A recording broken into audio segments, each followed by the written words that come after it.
Well, welcome to the Wild Rob and Ronnie show. Bob, somewhere he's got waylaid. He's supposed to be here, but I don't see him. He may be in jail. You can't tell.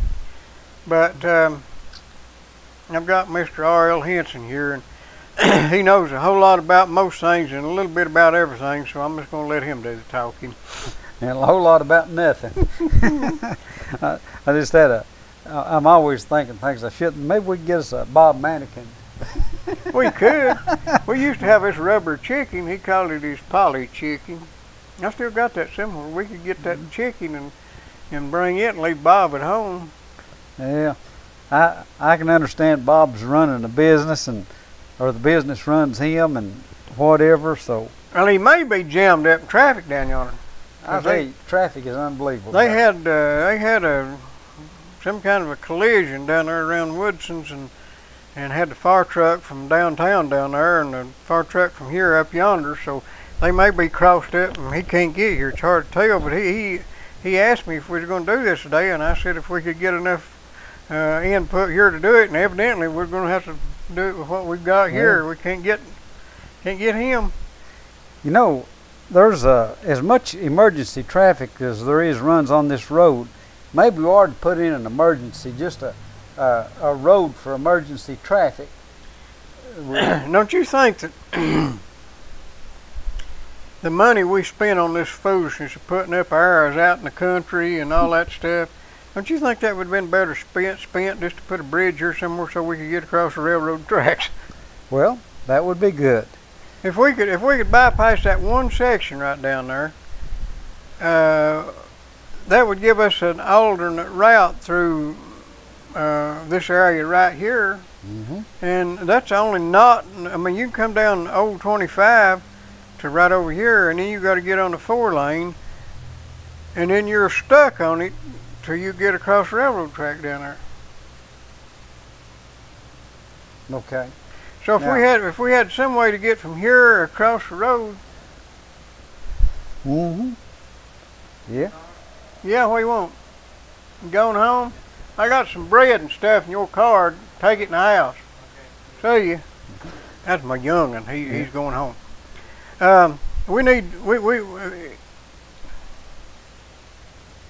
We'd have to bridge the 4-lane, wouldn't we? The solution. Oh yeah, there's a lot. I'm talking about just a temporary fix, but we had enough money wasted to do that.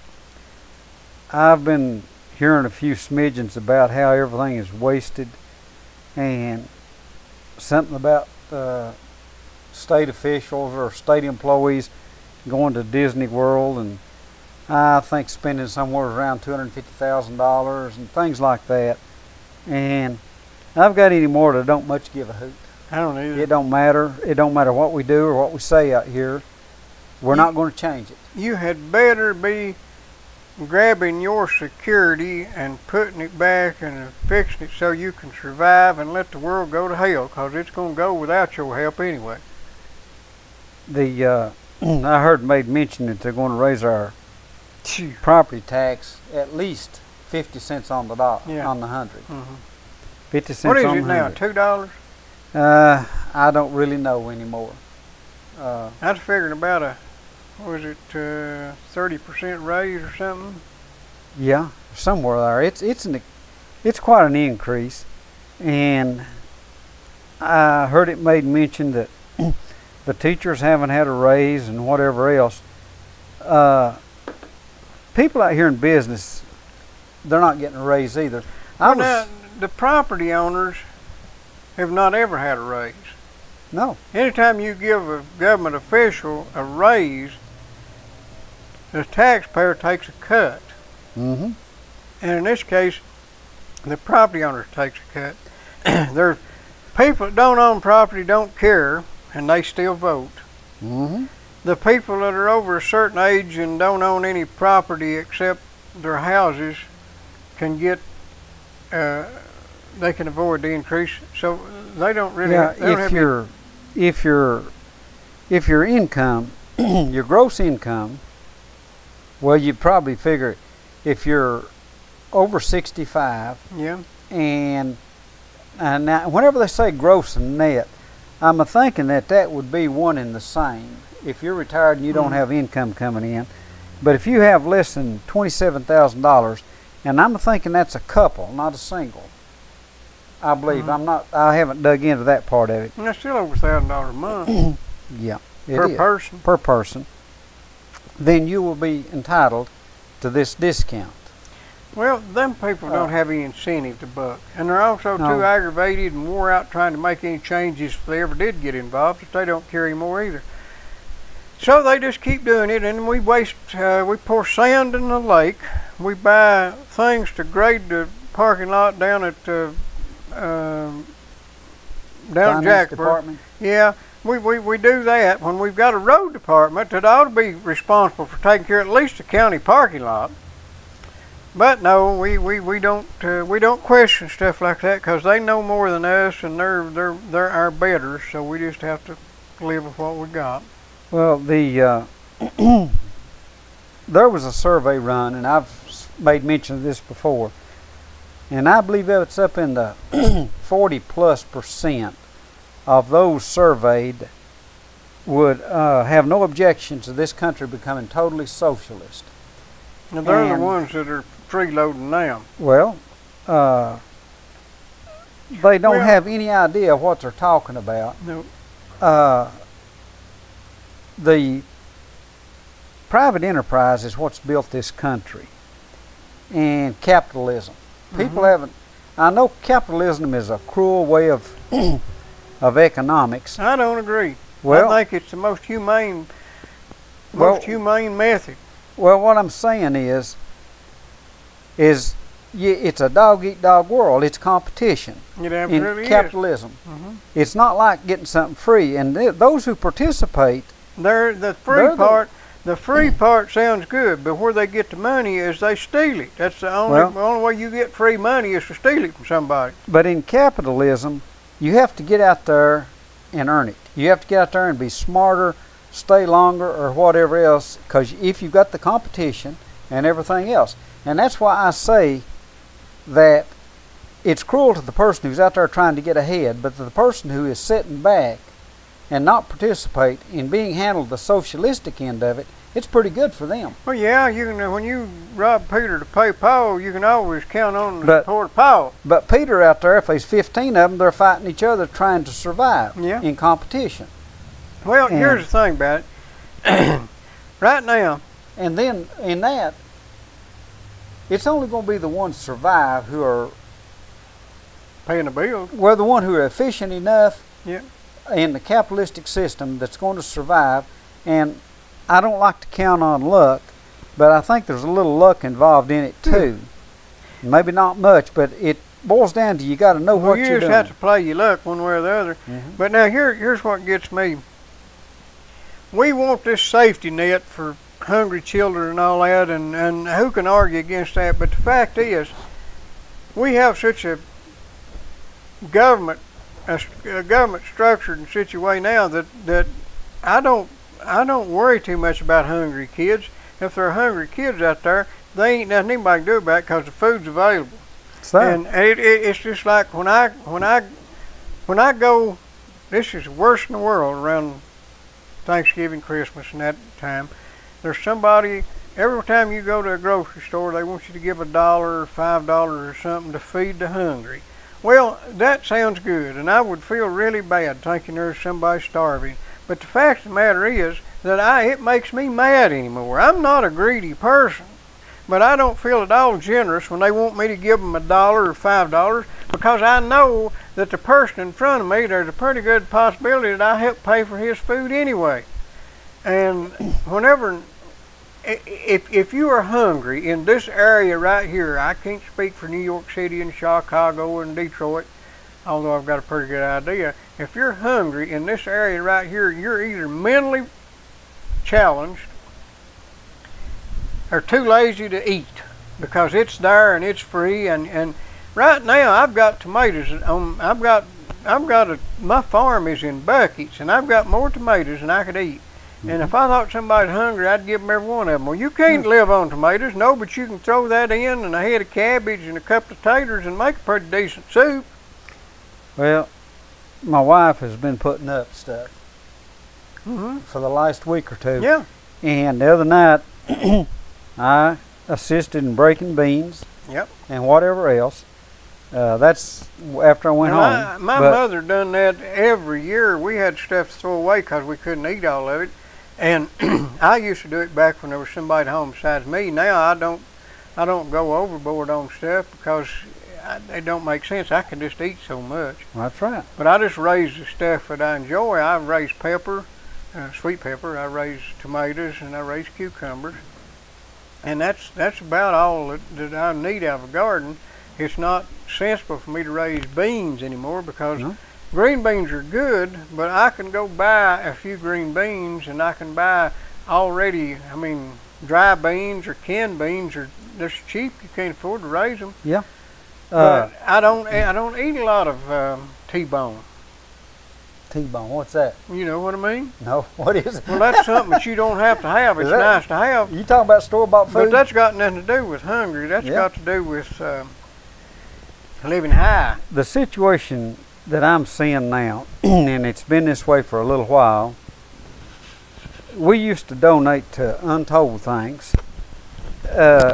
One of the stipulations when we donate was that our name not be passed on to the next person with their hand stuck out. Yeah. But we're coming to the point that we're having to be very selective, and we definitely don't donate outside the area. Well, now I'm in the area and I accept donations. Okay, that sounds like a winner.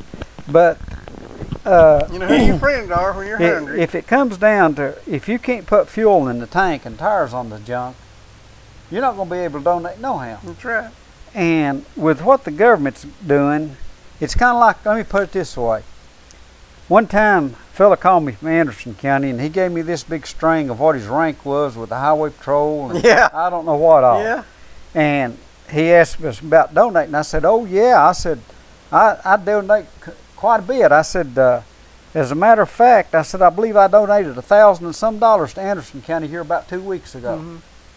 Oh, really? Well, that was really nice. I said, yeah, it was. And then I said, I think they maybe have dropped one citation and hit us with about 5 others. So made $1,000 and some donation. And let me tell you what to do when they call back, because that's not the Highway Patrol. That's not the sheriff's. What you do is you say, well, could you tell me what percentage of what I give you goes to the cop, and what percentage? They'll beat around the bush, but by law they have to tell you, and they're going to tell you that they keep at least 90 cents out of every dollar. Right. Well, one of them, he was taken up for the orphans, the widows and orphans of police officers who had lost their life in the line of duty. At that time, I pretty well knew. So I asked him, I said, well, how many people, how many officers at that time had lost their life in the line of duty? He didn't know. I said, well, I can tell you. In the last about 12 years, it's been 1. Mm-hmm. What do you say? Well, he didn't have much to say. He didn't know much about it. But anyhow, if they ring your number, I don't. You know what I'm saying. I don't. It's the same. I tell you who I give to, and I may be wrong in doing this, but I give to St. Jude's. Mm-hmm. And I don't know I don't know the money breakdown of if you give it directly to St. Jude's would be the best way to do it. I'm sure if you give it to somebody else, there's a breakdown as to how much they actually get. So I would be judicious in how I did that donation if I were smart. But I don't make them rich. I give them a little money, and I hope most of it goes to St. Jude's. If it don't, okay. And I give to the Shriners. Mm-hmm. And that's all I do. And the rest of them people can starve or get out there and pick up cans. Well, we give to a few others and whatever, But anyhow, it's getting down to the point that you can't hardly afford to give as much. I mean, you're just a fool for doing it.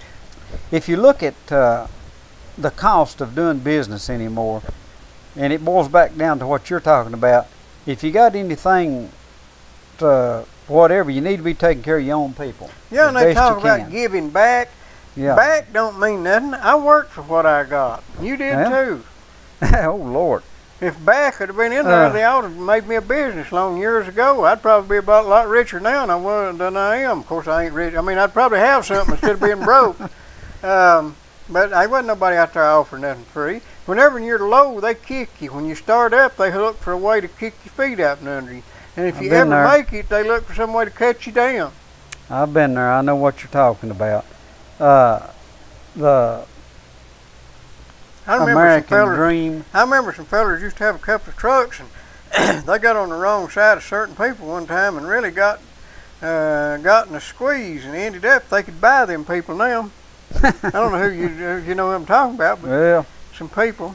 I'm often, in order to survive certain situations, myself, I say the worst butt kicking you ever took, you can take it as whatever, or you can say education. Yeah. And you can. Some education's expensive. That's right. And if you get kicked hard enough and you survive, you know that there ain't probably nothing out there that can hit you that you can't take, except for government. I tell you what bothers me most is I have seen how government is regulating and changing over the last 40 years especially.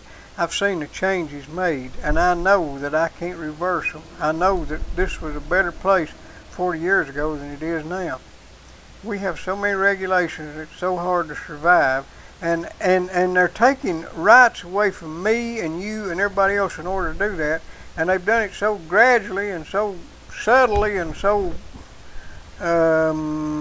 wisely, really, because they make everybody go along with it, that everybody's all for it, and they don't realize they've just been robbed. You have had the worst robbery presented upon your family and your future, and you don't even realize it. Well, it's like what the county did here local when they passed the County Powers Act. Yeah. That bothered me to no end. You didn't get nothing changed, did you? No, sir, did not get nothing changed. But I made the statement, if they come out here and steal money from me, I can go to work and earn the money back. Yep. And I'd like to call them what I like to call them. But if they steal your rights, I don't give a dang whatever. You go out there and work 24 hours a day, and you cannot get your rights back. Once they steal them, that's an intangible thing, which intangibles are very important. Yeah, that's the only way to own property anymore. Well, this is true. But the only secure property in this country right now is intellectual property, and you know you have these people complaining because YouTube's stealing their video and somebody, iTunes is taking their music. Yeah, they did, and I'm not arguing that that's right, but they do eventually work it out and get paid something for it, and that is intellectual property. But at least you have the bigwigs arguing for intellectual property rights. You don't have anybody out there arguing to keep that there little old lady that had that house up there in New London, Connecticut, that wanted to live there because her family lived there, and the city took it from her and made her move, and now it's just a weed patch. You don't hear that don't matter. Right now, people don't realize a municipality can take your property if it's not producing the tax revenue that they feel. Not that they're guaranteed, that just in their opinion, you take I don't know what committee they call it, you put 4 or 5 people together, and they've got all the power to tell you that, of course you don't own the property no-how, but they can take control of it, more control, let me put it that way. And they're not guaranteed, or they don't guarantee that, and you don't get the benefit of that either. That might be different if they would take your property, go out there and build something on it, and you get the benefit from it. You don't get it. But you don't get it. I think if they take your property in order to increase revenue, you ought to get... they're part of the revenue. You ought to get, something out of it. Say Donald Trump, for instance, a hero of some people right now, and I'm glad he's saying what he's saying, but at the same time, I wouldn't vote for him if he'd run by himself. But some little old lady up there had this house she'd lived in for years, maybe all her life, and he built a casino, so he got New York City to go in there and condemn her property and sell it to him so he could expand his parking lot for his casino. Now that is the kind of person that people are going wild to elect right now. But the court overruled him. He didn't get to do that. But the point is, that woman, if he'd have took her property, that'd have been bad. But if he took her property and paid her full value for it, that would have been a little better. But what she should have got was a parking fee for everybody who parks in that parking lot for the rest of her life and her children's lives and her grandchildren's lives. She should have had something of value that even if she had that, she could have sold that right back to him or to anyone else at fair market value. They've got a place up there in, I don't know whether it's Portland, Oregon or Seattle, Washington. I'm not sure which, but they've got a, let's see, I guess it's Portland because they've got a river runs down through there, probably the Columbia River, runs down through there, and they've got a housing shortage over here because they're not, they just don't have enough property there to build, and the housing prices and apartment prices are just outrageous. Across the river, there's nothing. The people on that property are not allowed to develop it because it'll mess the view up. It would mess the view up on the other side of the river. Okay. Oh, by the way, the other people on the other side of the river are also taxed for their view. So not only are they stealing the property rights for the people on one side of the river, they're taxing the other side of the river because they stole that from these people. And we put up with that. I'm sure you've heard this little snippet about how they're working on the gun thing as applied to Social Security. Have you heard that one? No. This is a big thing. It's been worked on for a pretty good while. And this is our King Obama. The Queen. May he, whatever. May he. I have to bite my tongue not to say what I think of the guy. I guess what do they say about thinking's about as bad, but if it is. But anyhow, they're working on this thing to where that they're wanting to expand background checks. Okay? Mm-hmm. Okay, the background check is to go into see if you, let's say like if you had, you gave power of attorney or whatever to your children, even though, just like right now, you could turn your affairs over to your children. Well, I ain't going to. Well, you could. Yeah. Okay, you're mentally competent, there's nothing wrong with you. They're saying that if you have someone who is dealing with your affairs, you're not entitled to own a weapon. Mm-hmm. Because you're considered as, if you can't balance a checkbook, that you can't determine when to use a weapon or whatever, well, you know what I'm saying? Can Bruce Jenner get a pistol? Damned if I know. He don't even acknowledge stuff that's growed to him, let alone knowing when he got a gun in his pocket. Well, but anyhow, this thing has been worked on for a pretty good while behind the scenes that nobody knows nothing about it. Even the NRA didn't know about it. And now it's come out, and I read the other night on it as to what I could figure out on it. And it's another way to limit gun ownership. You do realize... Go ahead. Well, let's say like you were treated for depression back when you was a teenager or something else. They're wanting this background check to go back through everything from your medical records to who keeps your books and to whatever else. And which way you voted? Well, probably which way you voted. They already know this stuff. They know how you vote. They know who you voted for. You name it. Everything right now, if you've got a little card that gives you a 2% discount or whatever else up here at the local grocery or whatever, anywhere you use that card, I know. The government is paying like Food Line. They're getting just a penny or two for that information. They're getting a kickback on it. Thus, the government, well, let me go back to another thing. I'm hitting everywhere around. Maxine Waters gave an interview somewhere. Yeah. But anyhow, the statement was made that whatever she's going to get done, she better get it done before this Obama's administration was out. And she stated, oh no, said you all don't understand. She says that Obama has put into place a database that's going to go on for on and ever.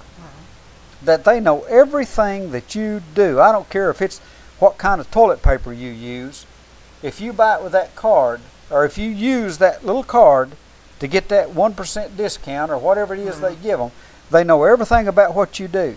If you go to the drugstore, they know what kind of medications you're on. You name it. They know everything about you. If you use a credit card, They know where you buy gasoline, how much sir. you use, you name it. There's no end to it as to what they know about you.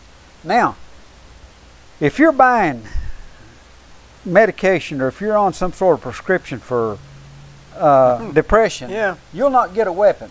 Now, here's the thing that people don't ever stop to think about. If you're denied your right to own a weapon, there cannot be a weapon in the residence where you reside.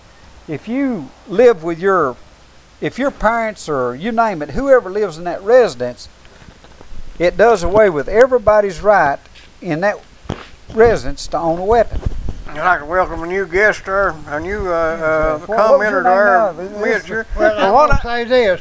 If the president can be almost a week late in lowering the flag, I ought to be able to be 30 minutes late on the show. What I was going to say, and I'm quoting a guy that just joined us here, more or less, you're allowed to drive, right, Henson? That's correct. And what do they call that, a privilege license? Oh, Lord, don't get into driver's license. I've got a license. But it's a privilege license. Because everybody can't and shouldn't be allowed to drive, so driving is considered privilege. But gun ownership is considered a right. That's and correct. That does not require a license to have a right. I mean, I'm allowed to breathe, and I don't have to have a license yet. Right. Exhaling is a different thing. I may have to get a carbon license. Yeah, whenever you breathe in, you may have to hold it from now on. I could get real big doing that. Yeah. Well, you know, I've mentioned this I don't know how many times. When you become of age, I believe everybody ought to have the right to pack a pistol.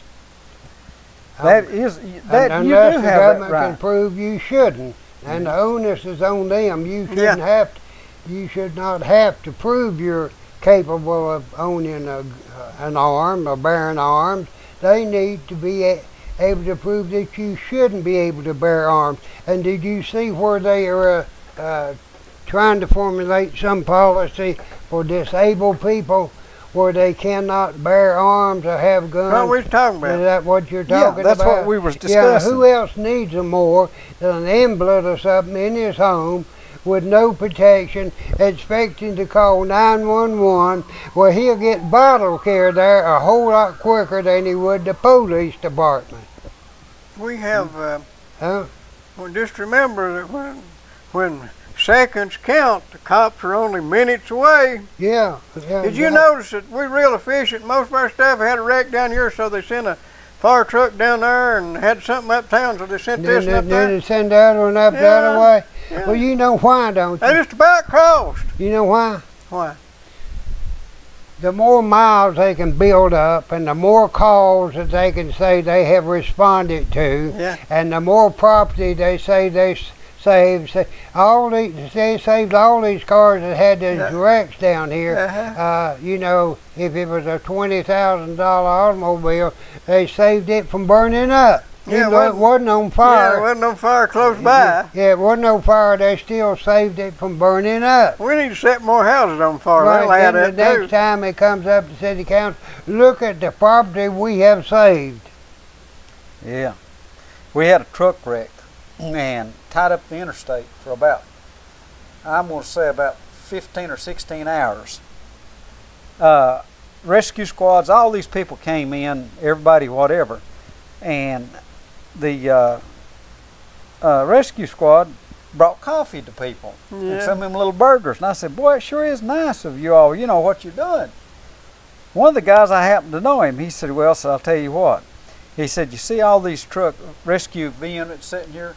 He said, we're getting paid for every one of them. So I didn't know it. But I reckon the way that, I don't know whether they bill the insurance company or how they get paid on this thing. I don't understand, but he said, that's all right. He said, we're getting paid for it. Right. And when you come right down to it, and the wrecker company, they said that they was going to be buying new wreckers. There was 2 trucks involved, 2 commercial vehicles, and they done well. I don't know how many thousands of dollars they got out of, or whatever. They was talking up like $25,000 or something. I can't remember what it was. And these 2, you didn't have to retrieve these vehicles. They were sitting in the interstate. You know what I'm saying? But they had to wait to move them, didn't they? Well, they had to do all the paperwork and whatever else. And of course, one Instead of calling the wrecker when they got ready to move them, they called them as soon as the wreck Oh, happened. yeah, they sit there all the time or whatever. But anyhow, that's neither here nor there. There's money to be made in all sorts of things. But anyhow, I wish I had a couple of them going my way. Yeah, we was discussing that about the backdoor way of taking up weapons, and I was also discussing the fact of if you lose your right, if anybody in the residence loses their right to own a weapon or possess a weapon, then no one else in that residence is allowed to have a weapon either. You follow me? Yeah, sure. And I don't know how that applies to a vehicle, but it may be the same thing. If you pick somebody up and they're not allowed to have a weapon, be near a weapon, and you're armed, there's a good possibility you're in a violation of a law. No, I don't think so. I believe I've seen some court cases to that effect, that unless that person is actually able to access that weapon, Right. then you don't have any problems. Okay, now if you got a felon in the car with you and he could access the weapon, whether it be a gun or an illegal knife or whatever you got, then you could be held liable for allowing him to have access to that gun in the home the same way. And I'm not agreeing with the law, but in the home the same way. If you have a weapon there in the home, then the person who is not allowed a weapon has access to it. And so that's where they come off with that. Even though I don't agree with the law, I believe that's the way the law is right now. Well, in other words, what that says is if you've got a Keep it weapon, locked up. you've got to have it in a safe, and You know the difference. not functional. You know the difference in an unloaded gun and a rock. One's Very easier to little. throw than the other, I guess. Very little. I don't know any difference myself. Rocks Well, now probably you easier throw to throw. rocks straight and you throw a gun. Well, yeah, I never- but they ain't got no handle on them usually. I had a brother that pitched for Major League Baseball, okay, big old 6'4" and 5 foot, about 240 pounder, and he didn't have any fat on him. Big boy, big old arms, you know. And so one night, my two older brothers was going to scare him when he come down the road, okay. So they waited down there at the bridge. We had an old bridge, had old big logs underneath it. Then we had other boards across it, and it made a hell of a racket when you crossed it too. So he got up the road a little bit, and they started making these weird noises. He turned around and hit one of them in the head with a rock. I killed him. Oh, mercy. Oh boy. Yeah. I hit a rooster in the neck with a BB last week and killed him. Had Right. fresh chicken. You know, have y'all got on Donald Trump yet? No, go ahead. We left that for you. We thought you was coming. Donald does not have a very good way of delivering insults, okay? But at least he's got the guts to say it. He called Lindsey Graham today an idiot. I kind of agree with him. I don't. Huh? I don't. You don't want? Well, Lindsey Graham, what's he do? What does he do? Nothing. What does he get paid? Oh, about 200-some thousand a The year. guy's smarter That's not than an you. idiot. No, I agree, that's not an idiot.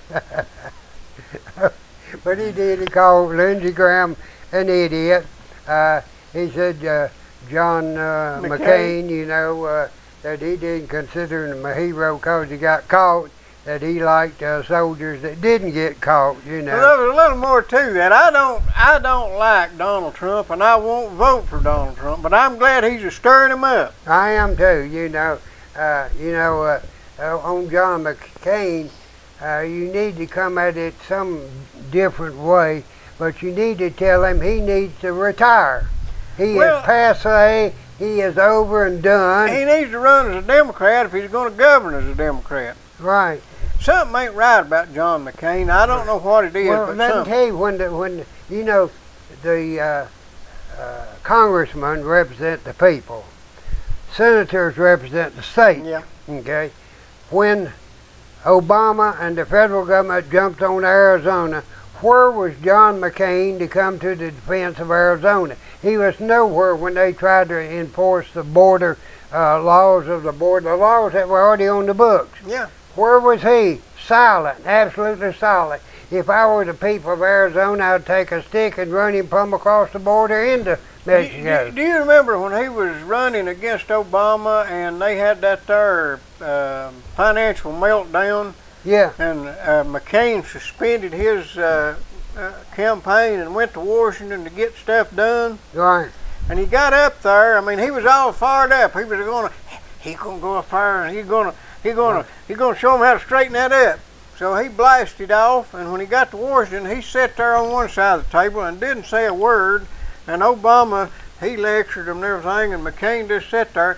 Something happened to John McCain between where he was at and where. I don't think so. I think there's something about him that somebody knows that he don't want told. Right. That's my opinion. It may be plumb wrong. Right. But I think there's something in John McCain's past that he don't want the people to know about. Somebody's got the goods on him, I think. And I think they presented to him because his campaign went downhill from there, and he didn't have no fight left in him. Right. The only reason that he got any votes, and they claim she's the one who got him beat, but Sarah Palin carried his ass across the finish line. The only good thing he's ever done in his career that I consider any good is nominating Sarah Palin. Well, I voted for her hoping John McCain would get incapacitated and go to the House. Right, yeah.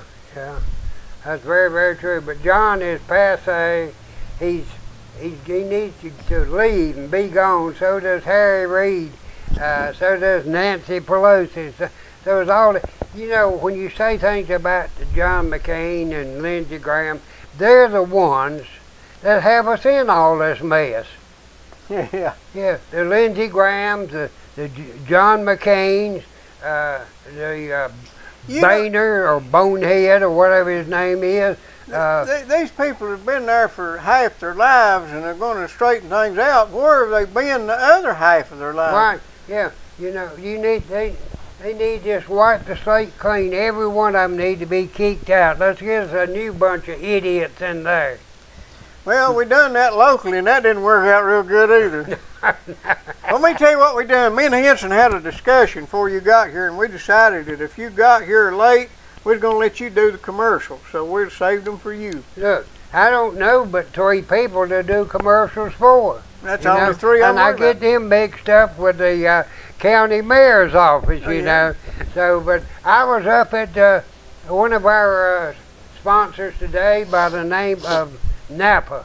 That's a funny name. Right, now what does that called stand Gary for? up to see what Napa means, but National Automobile Parts Association run by Randy Spradlin, a locally owned franchise business.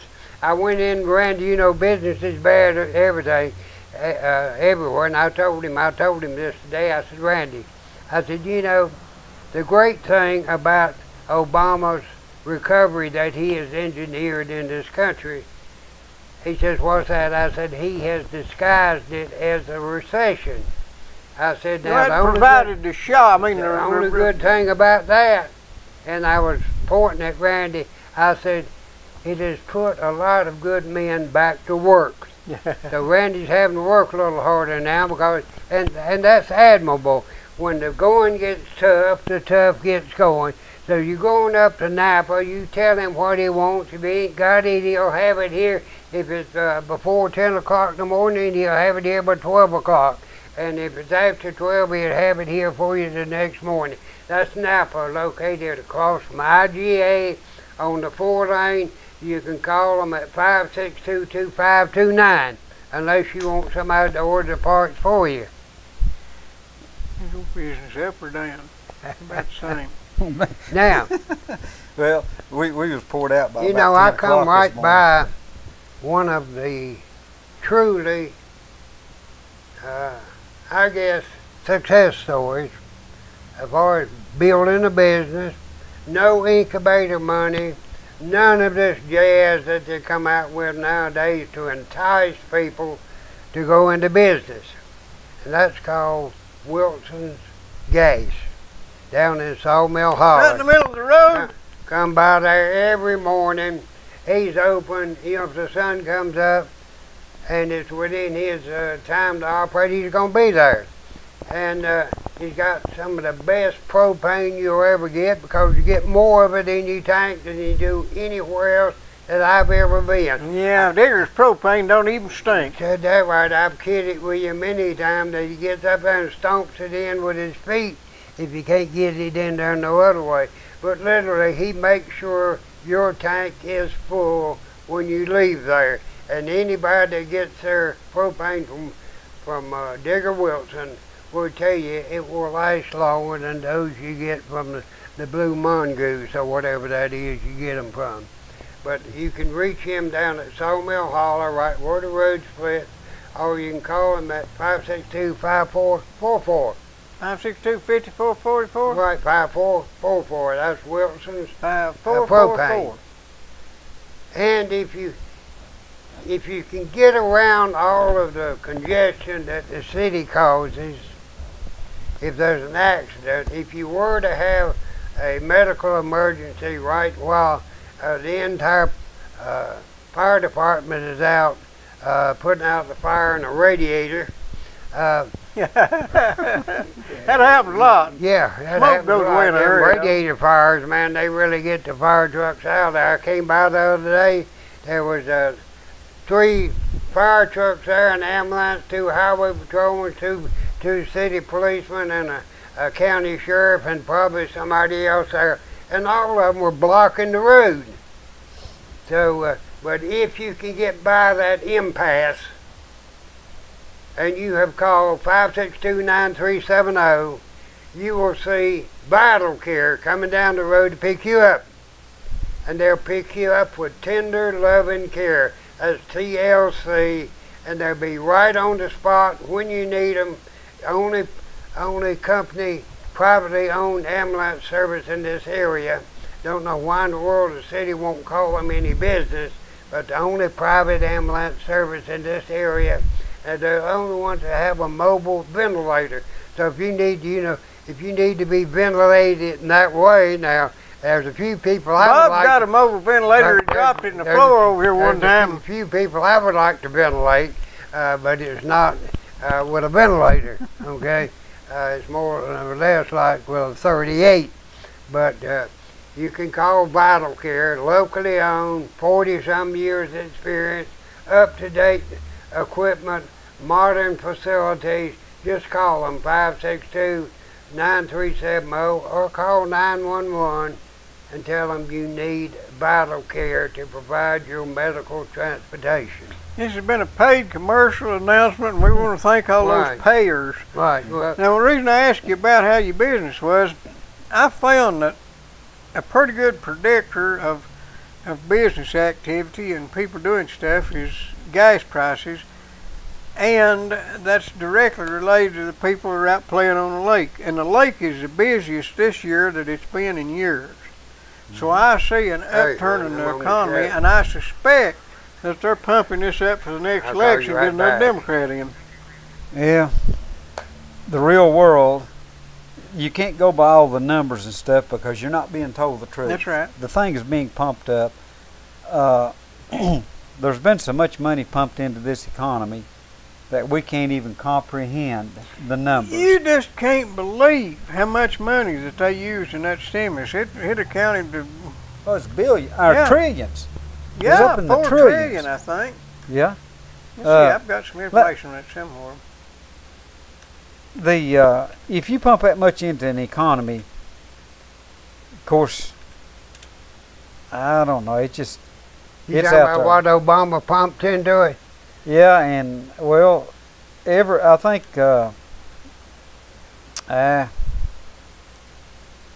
Bush was putting some of it in, or the thing started blowing up in Bush's face. Yeah. And then he handed it off and whatever else. But anyhow, it doesn't make any difference. It don't matter what administration does this stuff. It all boils back down to the working people out here who's going to pay the bill. All on their back. I don't care what it is. It's just like when we fly out there around Pluto. I think they said it's $750 million to get those pictures. I hope it was worth it. $750 million would do a whole lot here on this little blue planet. Right. And of course, you know, pretty soon you'll another 250 million, or it's 750 billion or 750 million.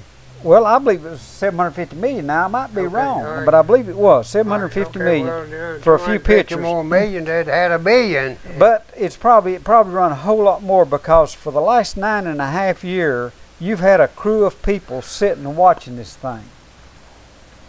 And I read. Hey, look at that mama go up across there. Yeah. There's another thing that I caught the other day, and there's always something going on at Oak Ridge. Oak Ridge says now that it's going to cost $18 billion Okay. in the cleanup. And it's going to take, they said up to 2000 and I think it's 30 something or 40 something or whatever. Anyhow, it's out there far enough till I got to doing the figures. If you're getting out of school right now and you go down and get you a job, you can retire there, your children can retire there, and your grandchildren can retire on this cleanup. Right. It'll take 3 generations to get this thing all cleaned up. Right. And then they're not guaranteeing it. Right. So I've made the statement over and over that we have killed more people in this country with the atomic bomb or whatever, the research, the development, the cleaning up on it, than we ever killed in Japan. If you stop and figure up how many people that have died from exposure to the environment in this country, and I'm talking about Los Alamos right now is trying to get some lawsuits, the individuals are, to try to get compensated for their families or whatever that has been affected by it. So we messed with something. We was in a hurry to try to save lives, which I can't argue that we didn't save lives. There's no question we saved lives instead of invading Japan. But anyhow, we get off on another subject like wars. I heard the president say that by accepting this nuclear deal, or whatever you want to call it, it's not a treaty because of the way they run the wording. Because Congress, it makes no difference what Congress does on this nuclear agreement. Obama says that he'll veto anything they put out there Unless they veto proof it. They can't. Yeah, they can. No, they can't either. They can veto it, proof it far as our Congress and our president is concerned. It's not a treaty. Well, it's still got to come up to a vote. You wait and see how it goes. It's opposite, though. You wait and see how it goes. It's opposite. The way we had, thanks to Yep. he got it. In order for a treaty to pass it took 2/3 vote of the Senate. Right. Okay. Now it only takes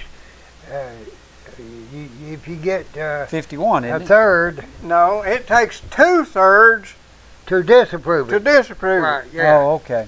And that's both houses. Right, and that's courtesy of the Aflac duck. Yeah. And I'm ashamed to say that the Aflac duck is from Tennessee. Well, at least he says he is. They shot the wrong one and down in Chattanooga. Well, could be. Well, the president said that this was going to avoid World War III. That if we didn't do this, that we were entering into World War III. Well, let's look at that. Exactly, if we didn't do it, how would World War III occur? I can think of a lot of ways it could occur if we did it. Looks to me like... I mean, if we go over there and we take out Iran's nuclear facilities, which we can do, how is that going to start World War III? What we should have done is whenever Israel was getting ready to do it themselves, we shouldn't have ratted them out on where they was going to refuel their planes. We should have provided air cover for them. What we should have done is said, we don't know anything about this, but if you go over and bomb the hell out of them people, we might watch you back. Right. Should have happened. If we're going to be involved in it all, we ought to be involved in it. If we're not going to be involved in world affairs, then we ought to pull all our stuff in and all our troops and let them fight, and we'll just be like China was here. Well, you know, at my age, it really concerns me that I will ever see any improvement in the craziness that we have in this country now. It's not going to happen. With the circumstances, what I see right now, now the president says they have enough nuclear Fissionable materials to build 10 bombs. Right. Now, okay, how much? This thing is not, in my opinion, it's not feasible what we're doing. They're going to continue to do their thing. The president is telling us, whenever he comes out there and says that we can inspect anytime we please or whatever, Right. Yeah, 24 he's days. lying to us. I mean, That's well, lying. we've been lied to so many That's times. lying. That's just flat out lying is what it is. Right. We have to give You them know what 24 John Kerry days. said? John Kerry said, well, the president was mistaken. Mistaken. Right. If he ain't got no more sense, he knows exactly what he's doing. He knows exactly what he's doing on all this stuff. But here's the point I'm trying to make. What's the difference? And I don't like war. I don't fight whatever. But what's the difference of whether we confront this situation now or 10 years down the road? When it's going to take more of our lives to confront it in the future. 10 years down the road, they're going to be far better equipped than they are right now. Right. And to me, the thing has already gone too far. We're just sitting here is what we are. Right. They can go over and do whatever they want to do. They can talk or whatever. But Iran has got an objective. Sure they do. And they will continue to pursue that objective. Sure. No matter what we do whatever they got to do. Okay. Now you take right now, I believe the last count I had that they had, what is it 40,000 or 19,000 centrifuges now? But a centrifuge, they don't just fall out of the sky. They've got to be manufactured, produced, and put into operation. Right. And this has all come about within the last year or two. They had 300 to start year before last. Well, right now, They got 19,000. Now, I caught something the president said. He said this bomb-grade uranium they got has got to be shipped out of the country. And I kept waiting for him to say where they was going to ship it to. And he Russia. never did say. Russia. Well, my opinion is we're not allowed. And also, here's another thing that he leads us to believe that we can go in there and inspect. The last I picked up, there's not allowed to be any American on these inspection teams. They don't allow any inspection teams in their military facility. Well, there's no American allowed on the team. And you've got to give them 24 days advance warning. And then you got to tell them, you go where they say you can go, or if you make a request, that's where you go, nowhere else. Right. And wouldn't surprise me if whenever you're going there, the inspectors are all put into blacked vehicles to where they don't see the terrain while they're getting there. Right. And they're probably not allowed any GPSs or anything like that, and they could take them out there, drive them around the same place twice. That's right. Take them out there and drive them around and around and around the desert. Right. And then the facility could be just over the hill. And they could drive them for 3 hours and take them to the destination. It's all BS. If we have the technology. Right now, you know, Obama, he called ISIS a JV team. Okay. Yeah. Not even worthy of our consideration. Well, look what they've done. They've taken over half of Syria, more than half of Iraq. They bombed a town in Turkey yesterday, and you see what they've done elsewhere. Well, now in equivalent dollars, the Obama, Harry Reid, Nancy Pelosi stimulus package cost more money than the Louisiana Purchase, the moon race, putting a man on the moon, the New Deal, and the Iraq War all combined. And I've heard that finally, when you do all the numbers, it throws in both world wars. Well, here's the odd thing. The Democrats... Is that in today's money? Yeah. Okay. Your Democrats supposed Equivalent to be money. for Equivalent money. for poor people, okay? Yeah. But they put most of that money, like I say, somewhere around 70 to 80 billion dollars a month, into the stock market, okay? Into the bond and stock market, which meant it had to trickle down, which they don't believe in trickle down to start with, and as a result you have more poverty, more people living below poverty, more black people living below poverty during the Obama administration than we've ever had in the history of this country. Well, they could get some of that money from Obama's stash, couldn't they? Oh, well, that's where they go get it, from his stash. We're going to have to unstash because we got less than a minute left here to tell Don't people all we want to tell them. So Right. you tell them what you don't know, Bob. Right, huh? Tell them everything you know or what you don't know in 1 minute. Well, we leaving? Yeah. You got here late, remember? Huh? You got here late. All right. See you Saturday. Yeah. 1450WLAF.com or 1450 WLAF AM or Right. FM 100.9. 100.9. Yeah. Thank you, folks. See ya. Happy trails, as Dale Evans and Roy used to say.